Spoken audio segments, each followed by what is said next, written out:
Le 4 novembre 1982, contre toute attente, Amadou Ahidjo, âgé de seulement 58 ans, démissionne de son poste de président de la République du Cameroun et passe le pouvoir à son premier ministre, Paul Biya. Sur les ondes de la radio nationale, la voix du journaliste Jean-Claude Toit retentit. Un seul titre dans ce journal, le chef de l'État s'adresse à la nation.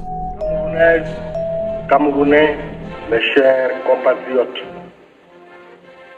j'ai décidé de démissionner de mes fonctions de président de la République unie du Cameroun. En cette circonstance capitale, je voudrais du fond du cœur remercier toutes celles et tous ceux qui, depuis bientôt 25 ans, ont accordé leur confiance et apporté leur aide dans l'accomplissement de mes lourdes tâches à la tête de l'État. Je vous exhorte à demeurer un peuple uni, patriote, travailleur, digne et respecté.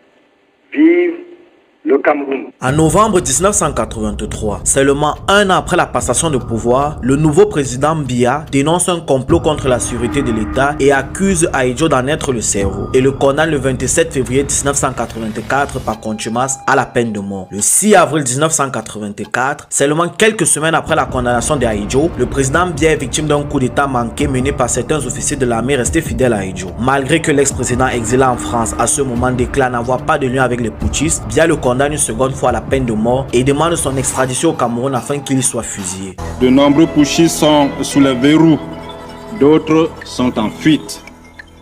Le président de la République, son Excellence Paul Biya, se trouve en Dieu sûr et sa vie n'a jamais été mise en danger tout au long de cette entreprise criminelle.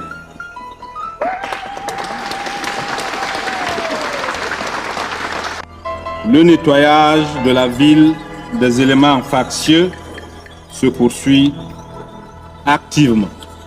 Aujourd'hui, l'opinion internationale sait et doit savoir que ce complot n'était que réalité et que si certains malpensants ont cru devoir mettre en doute et sa véracité et le verdict du tribunal y consécutif aujourd'hui, le verdict de l'histoire est là.